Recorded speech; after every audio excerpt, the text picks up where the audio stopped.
Ohio State sits at number 2 in the first initial college football playoff rankings. They go to Northwestern and take on a Wildcat team that hasn't won since August. They won in August. They were at the top of the world in the Big Ten after beating Nebraska and have lost 7 consecutive games. We got Steve Merrill on the line from WagerTalk.com to help us break it down. And keep in mind, Steve joins us for segments on Thursday throughout our array of team channels here at the Voice of College Football. All right, Steve, the Buckeyes rolling right now. Needed a big fourth quarter to get by Penn State, though, last week. Go to Northwestern, and actually weather, from what I understand, may be a factor in this one. Yeah, spot on. And, once again, we talk about this in the Tennessee-Georgia preview. Biggest game of the season. Check that out on the Georgia channel. Tennessee, Georgia, that's the big game this week. But one thing I mentioned there is that the public likes Tennessee. The computer rankings like them, yet the odds makers obviously like Georgia because they're an 8-point favorite. And the point spread is the great truth barometer because it's backed by real money. And the first thing you see in this game when you look at it is you notice the over-under opened as high as 62.5. And as we head closer to the weekend, it's now 55.5. So normally that's an injury or it's weather. And I think you're right about that. So we've seen almost a full touchdown drop in the total.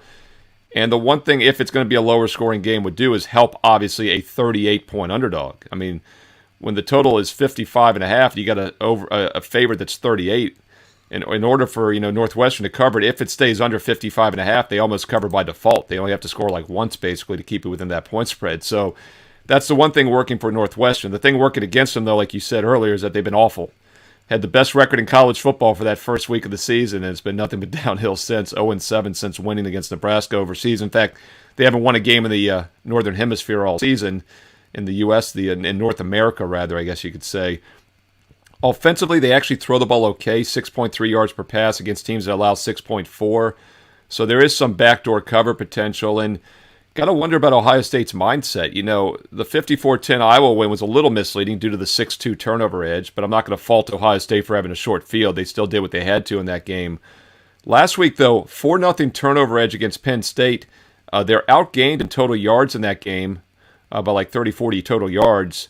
44-31, as you said, a come-from-behind victory. So is that a wake-up call, or did they kind of just go through the motions here? They get ready for Indiana on deck, which isn't a huge game. So I think Northwestern has a chance to keep this one close. Once again, 38-point favorite. You don't need to do much. You really only have to score 1 or 2 times. My math model, by the way, 39, so it's pretty much where it should be. But if weather is an issue, that would probably favor the big underdog.